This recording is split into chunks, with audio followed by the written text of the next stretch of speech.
আমরা যারা সবাই রেগুলার রান্না করি, তো আমাদের কিন্তু যে একটা বিষয় থাকে যে বাটা মসলা, যেটা এই যে এখানে আমরা সামান্য আদা দিয়ে, অনেকে আদা দিয়ে বা অনেকে শুধু রসুন পেস্ট করে ভাবে রেখে দেয়, যেটা আমরা রেগুলার রান্নায় ব্যবহার করি। কিন্তু মাঝে মধ্যে আমাদের বাসায় কিছু গেস্ট আসে, মানে ইনস্ট্যান্ট গেস্ট চলে আসে, ইনস্ট্যান্ট রান্না করতে হয়।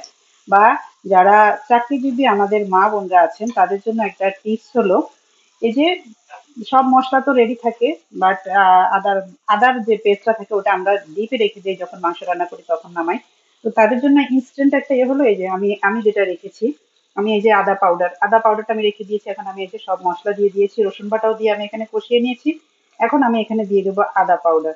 1 কেজি মাংসের জন্য 1 চা চামচ আদা পাউডারই যথেষ্ট। এই যে আমি এটা দিয়ে দিয়েছি, দিয়ে আমি এখন এটাকে ভালোভাবে কষিয়ে, আমার যে মেইন যে প্রবলেমটা, যে আদা ডিপ থেকে নামাবো, দেন এটাকে আমি ডিফ্রস্ট করব, অনেক থাকে, অনেকে আবার ওভেনেও করে নেয়, ওটা তো আলাদা ব্যাপার। কিন্তু যাদের ওভেন থাকে না বা ঝটপট ঝামেলা মুক্ত থাকতে চান, তাহলে তারা কি করবেন, এই জন্য আদার পাউডারটা এভাবে রেখে দিবেন। রেখে দিলে হবে কি, আপনার হুট করে গেস্ট আসলো বা আপনারই হঠাৎ করে খেতে মনে চাইলো, তখন আপনি কিন্তু এভাবে এই যে আমার মতো করে কিন্তু এখন এই যে এটা দিয়ে দিবেন, দিয়ে তারপরে রান্না করে দিবেন, আপনার আর কোনো টেনশন থাকলো না।